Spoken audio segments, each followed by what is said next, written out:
அந்த 8 மணிக்கு நான் என்ன சொன்னாங்க, நான் உங்கள் முன்னாலே இருப்பேன். யார் எங்கே தியானம் பண்ணாலும், எந்த நாட்டில் உலகத்தில் எந்த மூலையில் அந்த 8 மணிக்கு எல்லாரும் ஒரு மொத்தமாக ஒரே நேரத்தில் அந்த தியானத்தை நீங்கள் ஆரம்பித்து நீங்கள் பண்ணிங்கனாலும் எல்லோரிடத்திலும் நான் இருப்பேன்.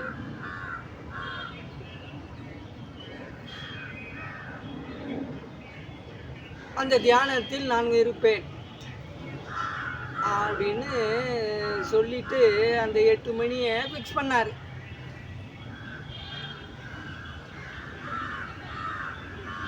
ஒன்றும் இல்லை, இங்கே வர்றதுக்கு இங்கேருந்து வர்றதுக்கு எவ்வளோ கஷ்டப்படுறாங்க. ஒவ்வொருத்தருக்கும் ஒரு சந்தர்ப்பம். ஆனால் அந்த 8 மணி தவறக்கூடாது அப்படின்னு மகான் சொன்னார். நீ எங்கே வேணா வேலை செஞ்சுக்கோ, 8 மணிக்கு நீ எங்கன்னா அலுவலில் இருக்கிறியா, அங்கேயே உட்காரு. அந்த 8 மணிக்கு அங்கேயே உட்காரு. இதைத்தான் இஸ்லாமியர்கள் தொழுகை பண்ணுவாங்க. மாசுக்கு தான் போய் பண்ணணும்னு அவசியம். பண்ணுறாங்களா? பார்த்துருக்குறீங்களா? மாசுக்கு தான் கண்டிப்பாக போய் ஆகணுமா? இல்லை. பஸ்ஸில் போயிருந்தாலும் சரி, அவன் பிரயாணத்தில் ட்ரெயினில் போயிருந்தாலும் சரி, எங்கேயாவது வியாபாரம் பண்ணின்னு நடந்து போயிட்டு இருந்தாலும் சரி, அந்த டைம் ஆனவுடனே அங்கேயே வண்டி நிறுத்திட்டு அங்கேயே ஒரு துண்டை விரித்து போட்டு அங்கேயே நமாஸ் பிடிச்சி. இதுதான் தியானம். அதைத்தான் மகான் என்ன சொன்னார், அந்த 8 மணி டைம் ஃபிக்ஸ் பண்ணார். அந்த 8 மணிக்கு நீங்கள் எங்கே இருந்தாலும் உட்காருங்க, உட்காந்து தியானம் பண்ணுங்க. அது பேர் தான் கூட்டு நிஷ்டை. சும்மா ஒரு 10 பேர் மட்டும் அந்த இடத்துல வந்து நின்று உட்காந்துக்கின்னு கூட்டு நிஷ்டை போட்டு போகிறதுக்கு பேர் கூட்டு நிஷ்டை இல்லை. இதுவும் கூட்டு நிஷ்டை தான். கூட்டு நிஷ்டைன்றது உலகம் பூராவும் அந்த டைமில் நீங்கள் உட்காந்து எல்லாரும் ஒரே நேரத்தில் இந்த தியானத்தை நீங்கள் பண்ணீங்க பேர் தான் கூட்டு நிஷ்டை. அப்போது அவர் அதையும் சொன்னார், நீங்கள் எந்த 8 மணிக்கு நீங்கள் ஒவ்வொருத்தரும் எங்கே இருந்தாலும் அந்த டைமில் நீங்கள் உட்காந்து எண்ணங்கள் ஒரே உலகம் பூரா இருக்கிற மக்களுடைய எண்ணங்கள் ஒரு அலையில் வந்து நிற்கும்போது உலகத்தில் அமைதி நிலவும். அதுக்காகத்தான் அந்த 8 மணி ஃபிக்ஸ் பண்ணார், இரவு 8 மணி. ஆகையினால கூட்டு நிஷ்டன்றது எல்லாம் ஒரே நினைவோடு உட்காந்து ஒரே சிந்தனையோட மகானுடைய குருபுரான் யார் தொட்டாலும் சரி, அது ஏ ரஹ்மான் தொட்டாலும் சரி, வேதாத்ரி தொட்டாலும் சரி, மூலம் யாருன்னா பரஞ்சோதி மகானு தான். யார் மூலம்? அவங்க எத்தனை பேர்கிட்ட வேதாத்திரி சொல்லுவார், நான் பல குருமார்கள், இவர் ஒரு குருமாறினார். பல குருமார்கள்கிட்ட போய் ஏமாந்து பல குருமார்களை அவர் சந்தித்தார். பரஞ்சோதி மகான்கிட்ட, பரஞ்சோதி மகான்கிட்ட வருவதற்கு முன்னாலே பல குருமார்களை சந்தித்தார், உண்மை. ஆனால் அவருக்கு விடை கிடைத்தது எங்கே அப்படின்னா பரஞ்சோதி மகான்கிட்ட.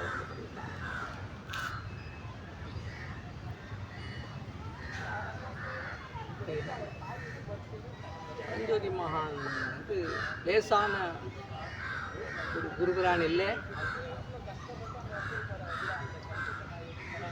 அவர் ஆகையினால தான் உணவுலேயும் பாகுபாடு இல்லாமல் இருக்கணும்னு சொன்னார்.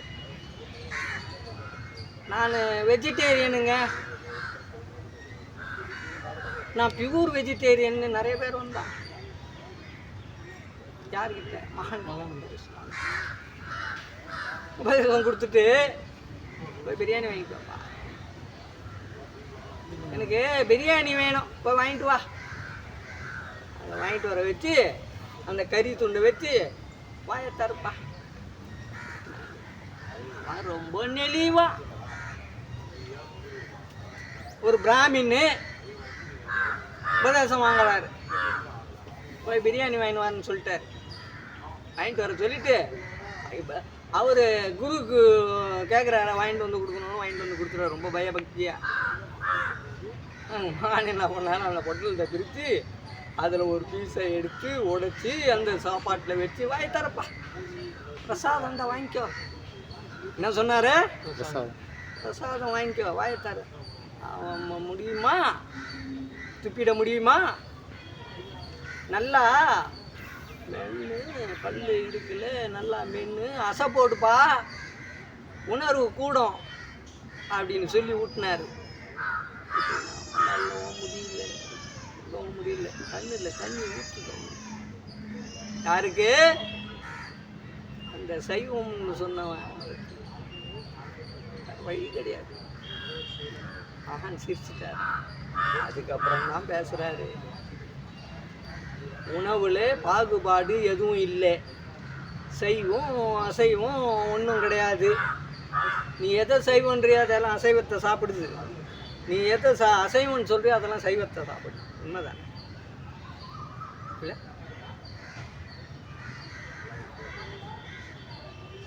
ஆடு மாடு கரடி முதல் கொண்டு பன்றி முதல் கொண்டு சைவத்தை தான் சாப்பிடுது. கரடி இது அசைவம் சார், மோஸ்ட்லி அது சைவத்தை தான் சாப்பிடும். கரடி அதான் நெல் பயிர் நம்ம ஆமாம் கரும்பு நெல் பயிர் இதெல்லாம் நாட்டு சைவத்தை சாப்பிடும். எல்லாருக்கும் பலசோலியாக இருக்கும் இல்லை? சைவத்தை சாப்பிடுறது பலசாலியாக இருக்குது, அசைவத்தை சாப்பிட்றதும் பலசாலியாக இருக்குது. ஒன்றுக்கு ஒன்று வித்தியாசம் கிடையாது. சைவத்தை சாப்பிட்டா அவனுக்கு சக்தி இல்லையா? நல்லா உடம்பு நல்லா இருக்கும், திடகாத்திரமாக தான் இருப்பான். அசைவத்தை சாப்பிட்றவனுக்கு உடம்பு நல்லா இருக்குமா? நல்லா தான் இருக்கும். ஆனால் இவனுடைய உடல் வாக்குக்கும் சைவத்தை சாப்பிட்றனுடைய உடல் வாக்கும் வித்தியாசம் இல்லை? இவனுடைய உடல் வாகு மிருதுவாக இருக்கும், அவனுடைய உடல் வாகு அதனால சைவம் அசைவம் ஒன்றும் கிடையாதுப்பா. ஆனால் இவ்வளோ சொல்லி எல்லாருக்கும் இது சொல்லின்னு சாப்பிட்டுருந்தாரே, கொடுத்துன்னு சைவத்தை செய்வனுக்கு அசைவத்தை கொடுத்து அவனை இதில் பாகுபாடு இல்லைப்பா அப்படின்னு சொல்லி உணர்த்தினாரே. ஆனால் அவர் என்ன சாப்பிட்டாரு?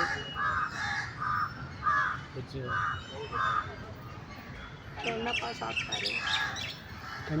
பாவனா பண்ணுவார். எல்லா எதிர்க்கும் அப்படி எடுத்து அப்படி வாயில் வச்சுட்டு சிரிப்பார். சாப்பிடுவாங்களா? போதும்பா சாப்பிட்டோம்பா. அதுக்கு போட்டி. இந்த சாப்பாட்டில் கையை வச்சு ஒரு ரெண்டு அப்படி ஒரு வாயை வச்சுட்டு அப்படியே பார்த்துட்டு இருப்பார் எல்லாரையும். அதுதான் அப்படியே வச்சுக்குவார். சாப்பிட்டோம்பா அப்படின்வார். அதுக்கு போட்டி இந்த சாப்பாட்டுக்கு. அவ்வளோ எளிமையாக இருந்த ஒரு மகான், அவர் கொடுத்த ஒரு பயிற்சி, அவர் கொடுத்த ஒரு பொருள், இந்த பொருளுக்கு விலை மதிக்க முடியாத ஒரு பொருள். இதை விலை கொடுத்து வாங்குறாங்க, இப்போ விற்கிறாங்க, வியாபார பொருளாக பண்ணிகிட்டு இருக்கிறாங்க. அதுவும் முறையாக இல்லை, சும்மா பாவலா பண்ணிக்கிட்டு ஏமாற்றிக்கிட்டு மக்களை ஏமாற்றிக்கிட்டு திருச்சிக்கிட்டு இருக்கிறாங்க. நம்ம தலைமை சபையிலேயும் அப்படி தான் நடக்குது. இது ஏமாத்தினா அவர் ஏமாந்து போயிடுவாருன்னு அர்த்தம். யாராக இருந்தாலும் சரி, இந்த பொருளை முறையாக கற்றுக் கொடுத்து முறையாக பயிற்சி பண்ணி உள்ளதை உள்ளபடி சொல்லி உள்ளதை உள்ளபடி அவங்களுக்கு உணர்த்தி சொல்வது தான் ஞானம். உள்ளதை உள்ளபடி சொல்லாமல் நீ பண்ணிட்டு இருந்தீங்கன்னா அது பிரயோஜனங்கள் இல்லையா? அவரும் ஏமாந்து மற்றவர்களும் ஏமாத்துறாங்க. அவருக்கு தெரிஞ்சு மாற்றிருக்க முடியாது, அவராலையும் உணர முடியாது, அறிய முடியாது, மெய்ப்பொருளை உணர முடியாது. அதனால் இந்த பயிற்சி பார்க்கறதுக்கு ஒன்றும் இல்லாத மாதிரி தெரியும், இதில் எல்லாமே இருக்கு. ஆகையினால தான் வள்ளலார், ஜீசஸ், இன்னும் சில பேர் நபிகள் நாயகம் முதல் கொண்டு எல்லாரையும் வந்து கூடவே இருந்தான். ஆனால் அவங்க சொன்னதுக்கு அவன் ஏற்றுக்கல. அவங்க செஞ்சதை நம்ம செஞ்சுக்கினா நிறைய சம்பாதிக்கலாமே, கற்றுக்கலாமே. அந்த கற்றுக் கொடுத்துட்டாங்கன்னா நம்ம நிறைய சம்பாதிக்கலாம். அதனால தான் வள்ளலாரை கொளுத்திட்டு ஜோதி ஆகிட்டாருன்ட்டான். ஏன் அவர் கூட இருந்தான்? ஒரு 4 பேர் இருந்தான் கூட கடைசி ஊரில் என்னத்துக்காக? இரும்பை தங்கமாக்கணும் ஒரு வள்ளலார், இரும்பை தங்கமாக்கணும் ஒரு வள்ளலார். அதை கற்றுக்கிறதுக்கு அவங்க கூட சொல்லி அவருக்கு தெரியாதான்னா? தெரியும் அவர்களுக்கு. இவன் எதுக்காக இருக்கிறான், என்னத்துக்கு இருக்கிறான், இரவு பகலும் அவர் கூடவே இருந்தான், எல்லாமே பண்ணான். கடைசியெல்லாம் அவர் அதை சொல்லியும் கொடுக்கல, அவருக்கு உணர்த்தவும் இல்லை. அதெல்லாம் பார்த்தான் கூட இருந்தது நம்மளுக்கு வேஸ்ட்டு தான் இவ்வளோ நாள். என்ன நினச்சான்? எல்லாருக்கும் தெரியும் நம்ம 4 பேர் தான் இருக்கிறோன்னு. ஏற்கனவே சொத்துங்க நிறைய இருக்குது, என்ன பண்ணுறது? பார்த்தான், கொளுத்திட்டான். நைட்டாக கொளுத்திட்டு ஜோதி ஆகிட்டாருன்ட்டான். என்ன பண்ணிட்டான்? ஜோதி ஆகிட்டாருன்னு சொல்லிட்டு அந்த ரகசியத்தை அப்படியே மாற்றிட்டு அவர் சொன்ன திரையை வந்து கலராக திரைங்களை விளக்கி நிற்கிறான்.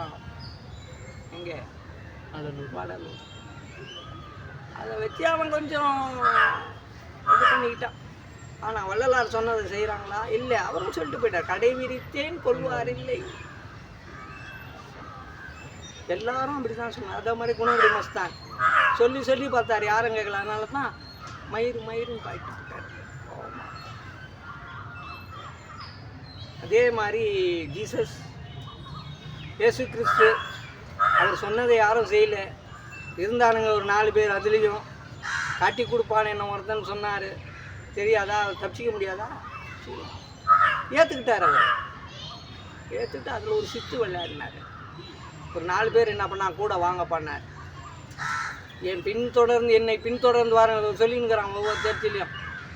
அவரை பின்தொடர்ந்தால் எல்லாம் நடக்கணும். அவர் பின்தொடரலை யாரும், இந்த சீடர்களே பின்தொடரலை. 4 பேர் இருந்தான். வாப்பா என் பின்னாலேயே வரணும், எது நடந்தாலும் அப்படின்னார். பாட்டுக்கு நடந்து போயிட்டுருக்கிறான். கடல் வருது. அடா நம்மளை சாவடிக்கிறதுக்கு தான் கூட்டு வந்துட்டான் முடியும், நம்மளை காலி பண்ணுறது முடிவு பண்ணிட்டார் போல இருக்குது அப்படின்னு இவன் பின்ன சீடருங்க நினச்சிட்டான். அதை பற்றி பாட்டுக்கு நடந்துங்கிறாரு. கடல் வருது, மணல் வருது, கடல் வந்துச்சு, தண்ணியில் நடந்து போய்கிட்டே இருக்கிறேன். பாட்டுக்கு திரும்பி பார்க்கல, பின்தொடர்ந்து வாருங்கன்னு சொல்லிட்டு பாட்டுக்கு நடந்துட்டுருக்கிறார். இவன் உண்மையான சீடராக இருந்தால், உண்மையான அவர் மேலே நம்பிக்கையோடு இருந்தால் என்ன ஆனாலும் சரி, குரு சொல்லிட்டார்ப்பா, அவர் பின்னால் நம்ம போவோம். என்ன தான் நடந்தாலும் எது நடந்தாலும் அவர் பார்த்துக்கிட்டோம். குரு அந்த நம்பிக்கை போனார். பாட்டு பாதி தூரம் கடலில் நடந்து போயிட்டு திரும்பி பார்க்குறாரு. அவன் ஒருத்தரோட வரல, பின்னால் எல்லாம் கரையிலே நிற்கிறான். அவர் பார்த்து ஒரு சிரிச்சுட்டு ஏன் சொல்கிறேன்னா, ஒரு குரு, அதுவும் நல்ல குருவாக இருக்கணும், மெய் குருவாக இருக்கணும். அப்படியாப்பட்ட குருவை நீங்கள் அணுகி அவர் சொல்படி அது மேல் நம்பிக்கை வைத்து அவர் சொல்வது உண்மைதான் நீ ஆராய்ச்சி பண்ணி அது பிறகு அவர் சொல்லுறது நடந்து அவர் பின்தொடர் நம்பிக்கை வச்சு பின்தொடர்ந்தேன்னா நீ சுகமாக இருக்கலாம், எல்லாவற்றையும் அறிந்து கொள்ளலாம், உணர்ந்து கொள்ளலாம். அதனால தான் பரஞ்சோதி மகான் கிட்ட உலகம் பூரா இருக்க சீடர், எத்தனை சீடர் வரான்? உலகம் பூரா இருக்கிறது சீடர் 2-3 பேர் உலகம் பூரா இருக்கிறாங்கப்பா. அவருக்கு அவர் சபைக்கு போனால் அவர் தனியாக தான் இருப்பார். எப்படி இருப்பார்? சாதாரணமாக இருப்பார். அந்த ஹாலில் உலாத்திக்கிட்டு மகான்னே நீ சொல்ல முடியாது. சாதாரணமாக அவர் துண்டை எடுத்து இப்படி கட்டின்னு அப்படி. ஏன் கூட்டம் இல்லை? நெருங்க முடியாது. நெருப்பு கிட்ட போய் பூச்சி நெருங்க முடியுமா? ஆனால் அவர் அதை தான் சொன்னார். உயர் உடை விரும்பேன், உயர் புகழ் விரும்பேன், உயர் உணவு விரும்பேன். எப்படி அவர் அந்த வாசகம் சொன்னாரோ அதே மாதிரி கொஞ்சம் கூட பெறலாமல் கடைசி வரையிலும் இருந்து வாழ்ந்து வைக்கல. கஞ்சி தான் குடிச்சிங்க. கொஞ்சம் குடிப்பாரு. பார்க்குறவங்களுக்கு சாப்பிட்டா பிரியாணி சாப்பிடுவாங்க. அது மேலே ஒரு இம்ப்ரெஷன். அவன் ஒரு இஸ்லாமிய தான் அப்படின்னு மற்ற சமூகத்தினரும் அவங்க சமூகத்தை சேர்ந்தவங்களும் இவன் நம்ம மதத்துக்கு அப்பாற்பட்டவன், நம்ம மதத்துக்கு புறமா போகிறான்னு அவங்க சமூகத்துலேயும் அவர் மேலே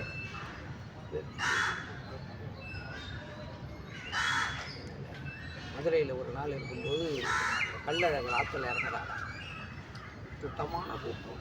மகாநகர் இவர்கிட்ட எத்தனை பேர் இருக்கிறாங்க? ஒரு 4 கூட்டம். மகாநகர் வந்தவங்களே அங்கே கல்லழகர்கிட்ட இருக்கிறாங்க. கேட்டாங்க, என்ன சாமி ஜனங்க இப்படி போத நீங்கள் இப்படி சொல்லிட்டு இருக்கிறீங்க ஜனங்க எல்லாமே. அவரவர்களுடைய நம்பிக்கை. என்ன சொன்னார்? நம்பிக்கை ரொம்ப முக்கியம். அப்பதான் சொன்னாராம், நான் இதில் நம்பிக்கை வைத்தேன், இந்த குண்டலினி சக்தி மீது நம்பிக்கை வைத்தேன், என் குரு கொடுத்த பொருளை நான் நம்பிக்கை வைத்தேன், அதை உணர்ந்தேன், அறிந்தேன், தெளிந்தேன், தெரிந்து தேர்ந்ததுன்னு பிறகு தான் உங்களை தைரியமாக கூப்பிடுறேன். என்ன சொன்னார்? உங்களை தைரியமாக கூப்பிட்டேன். சாமி அவரை கேட்டாங்களா அப்போது கேள்வி, இப்போ எங்களுக்கெல்லாம் குரு பதவி நாங்கள் கேட்குறோம், உங்களை கேட்டு வாங்க வேண்டியதாகுது. நீங்கள் ஒரு சிலருக்கு நீங்கள் கொடுத்தீங்க, பட்டத்தோடு கொடுத்தீங்க, ராஜயோகி அப்படி இப்படின்னு சொல்லி பட்டம் கொடுத்தாரு. சிலர் அவங்க கேட்கல குரு பதவி. இவராக கூப்பிட்டு கொடுத்து சிலருக்கு குரு பதவி கொடுத்தாரு. சிலர் கேட்டு வாங்கினாங்க. அந்த கொஸ்டினை போட்டு பரஞ்சோதி மகானை கேட்டாங்களாம், நீங்கள் குரு பதவி நீங்கள் எப்போ வாங்கினீங்க, நீங்கள் கேட்டீங்களா அப்படின்னு. குரு பதவி என்பது கேட்டு பெறுவது அல்ல. குரு பதவி என்பது கேட்டு பெறுவது அல்ல.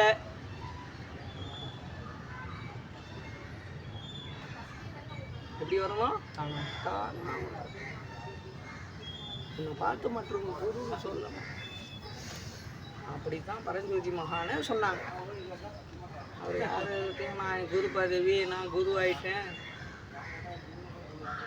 பாட்டுக்கு சாதாரணமாக ஒரு வேலையை செஞ்சுட்டு அவர் போயிட்டு இருந்தார். பார்க்குற ஜனங்க என்னங்க நீங்கள் குரு மாதிரி இருக்கிறீங்களே அப்படின்னு பார்க்குறவங்களாம் கேட்கும்போது, நான் குருவே. என்ன சொன்னார் பதில்? நான் குருவே. அதுக்கப்புறம் வாங்க,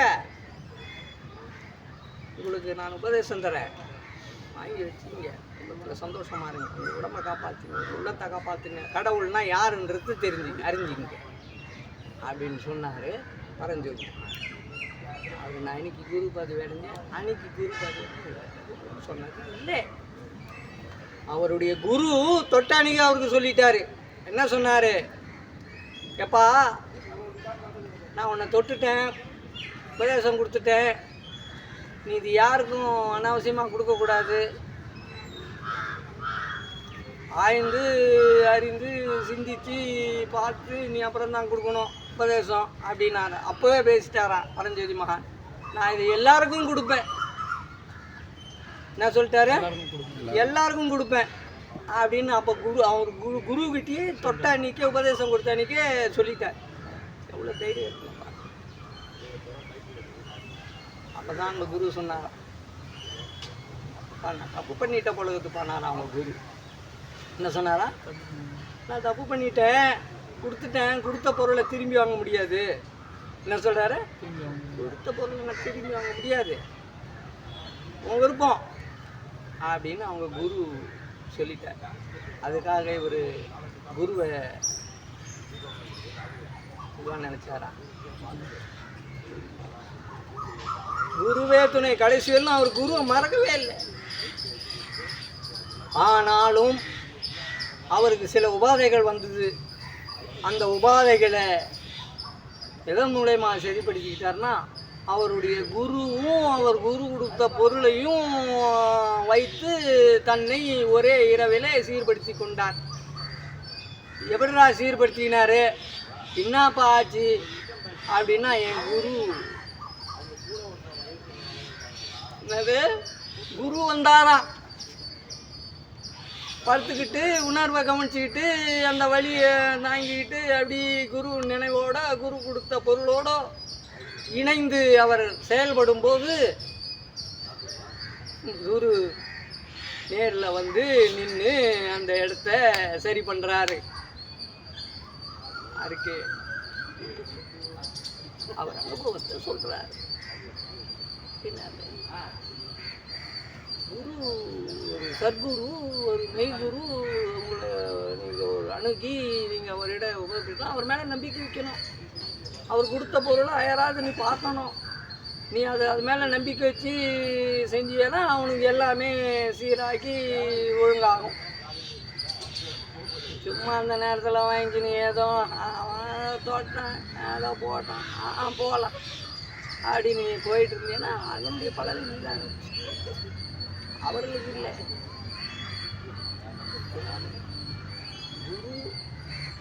குரு ரொம்ப முக்கியம். அதனால தான்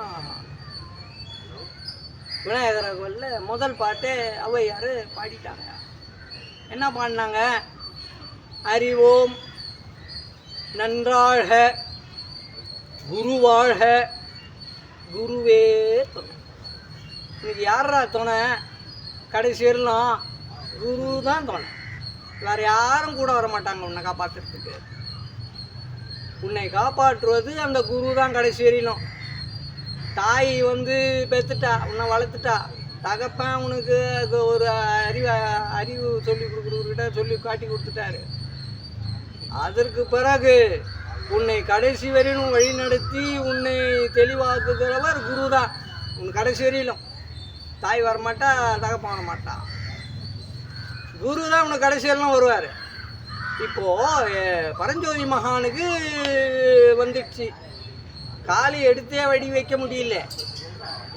வலி அவ்வளோ வலி, சிலந்தி தொடையில் வந்துடுச்சு அவருக்கு.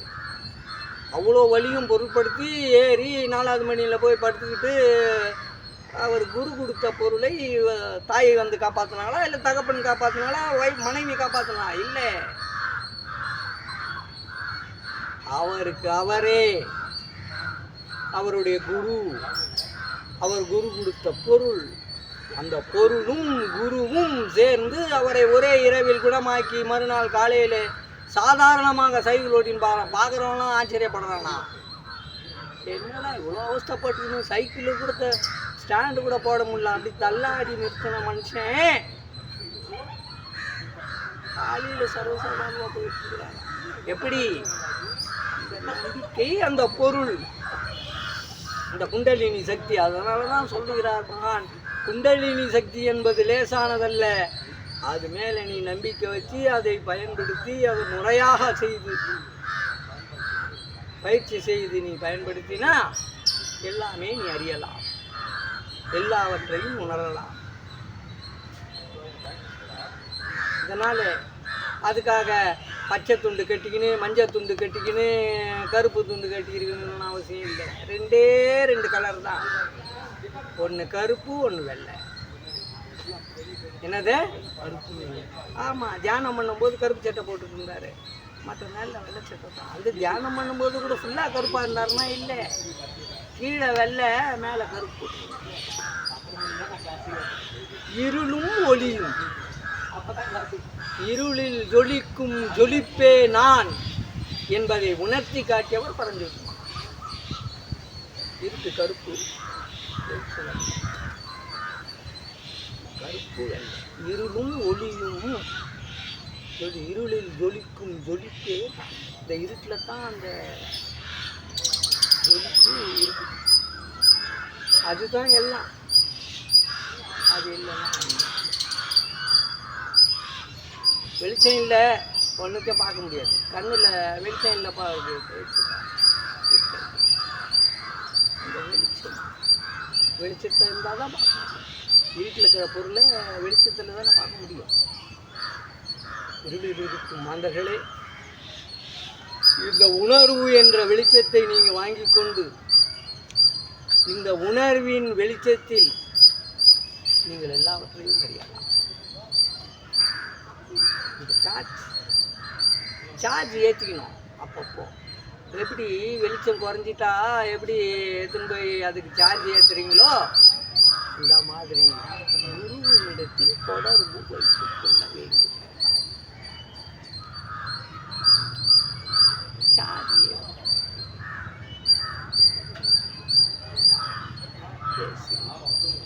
குரு நினைவு எப்பவுமே நினைப்பில் இருக்கணும். அவர் சொன்ன ஒவ்வொரு சொல்லும் உங்கள் நினைவில் ஆடணும். சும்மா இருக்கும்போது கூட சும்மா எதையோ சிந்திச்சுன்னுக்கிறது. நீங்கள் குரு பேசின பேச்சுக்கள், அவர் சொன்ன சில நுணுக்கங்களை நீங்கள் அசை போட்டீங்கன்னா அது உங்களுக்கு வெளிச்சத்தை கொடுக்கும்.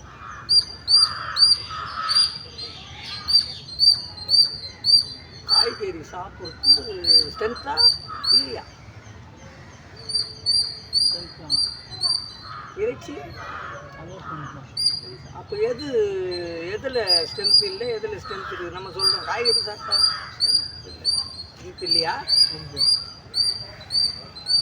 ஒரு மாடு இருக்குதுப்பா, அது எதனா கறி அசைவம் சாப்பிடுது, அதுக்கிட்ட நீ நிற்க முடியுதா? அது எவ்வளோ திடகாத்திரமாக இருக்குது.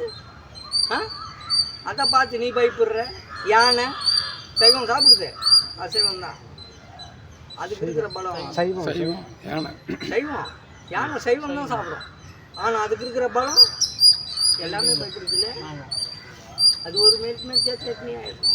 அப்போ காய்கறி சாப்பிட்டா ஸ்ட்ரென்த் இல்லையா? சொல்கிறோம் நம்ம. இவன் காய்கறியே சாப்பிடுங்க, நம்ம உடம்புல எங்கேருந்து வலு இருக்குது? காய்கறி வளர்த்து எல்லாம் அது அசைவத்தை சாப்பிட்டு தான் அது வளரும். அசைவத்தை சாப்பிட்டு எது செத்தாலும் தோட்டத்தில் போய் புதையும் தானே சொல்லுவோம்பா, வயலில் போடுன்றோம். அசைவத்தை சாப்பிட்டு காய்கறி வளரும், சைவத்தை சாப்பிட்டு ஒன்றுக்கு ஒன்று மாற்றங்கள் எல்லாமே இணைஞ்சி இருக்கிற சைக்கிளிங் தான் இந்த உலகம். ஒன்று தின்னு தான் உயிர் வாழணும். ஒன்று தின்னு தான் உயிர் வாழணும். அதில் நான் வெஜிடேரியன் ஒன்றுமே கிடையாது. பால் வெஜிடேரியனா நான் வெஜிடேரியன். அப்போ சைவன்றீங்க. ரத்தம்பா, பியூர் ரத்தம். அது பாலை வாங்கி மோந்து பாரு, நீ குடிக்க மாட்டேன், கவுளை அடிக்கும். பாலை வாங்கி பச்சை பால் கறந்த பாலை மோந்து பாரு. வேலை கிராமத்தில் போனேன் நான் வாங்கி கவுளை அடிக்குது தான். அது கவுளை அடிக்கும். அந்த அதை மோந்து பார்த்துட்டேன்னா அன்றைக்கி பூரா டீயோ பாலோ குடிக்க மாட்டேன். சென்சேஷன் இருக்கும். ஆகையினால ஒன்று புண்ணியம் சைவம்னு சொல்லி நம்மளை ஏமாற்றிட்டு இருக்கலாம். ஒரு சாரா எல்லாமே ஒன்று தான் உணவு. இந்த உணர்வு லேசானது இல்லை, இது அற்புதமானது. இது உன் உடம்பை நல்லா ஆகிடும், உடம்பை சீராக வச்சுக்கும். உடம்பை மட்டுமா என்ன சீராக்கும்? உன் இருதயத்தை சீராக்கும். இருதயத்தை சீராக்குனா உன் ரத்த ஓட்டம் நல்லா சீராகிடும். ரத்த ஓட்டம் சீராச்சுன்னா உன் மூளை சீராகிடும். இருதயத்திலேருந்து தான் ரத்த ஓட்டம். எல்லா உடம்புக்கு எங்கே இருந்துடா ரத்தம் பாயுது அப்படின்னா இருதயம் தான். இது இருதயம் ஒழுங்காக இருக்கணும்னா என்னடா ஒழுங்காக இருக்கணும்? உன் நினைப்பு ஒழுங்காக இருக்கணும் இல்லையா? உன் நினைப்பு மாறிட்டு இருதயத்தில் கோளாறு வரும். இது கோபமாக இருந்த, டென்ஷன் ஆயிடுற, என்ன அது படபடனுது, அப்பா ஒத்துறதுப்பா, மயக்கம் வந்துடுச்சுப்பா, உடனே ஹாஸ்பிட்டலுக்கு கூட்டு போகிறான். ரொம்ப டென்ஷன் ஆகிட்டாருங்க. அவன் கொஞ்சம் அது மருந்து கொடுத்து இருதயம். அதுக்கு என்ன காரணம்? எதுடா காரணம்? உன் இருதயத்தில் இந்த மாதிரி கோளாறு வந்து எது காரணம் அப்படின்னா நினைப்பு. இந்த நினைப்பால் தான் எல்லாம். நினைப்பை ஒழுங்காக வச்சுக்கணும் இருக்கிற ஒரு பயிற்சி தான் இந்த பயிற்சி.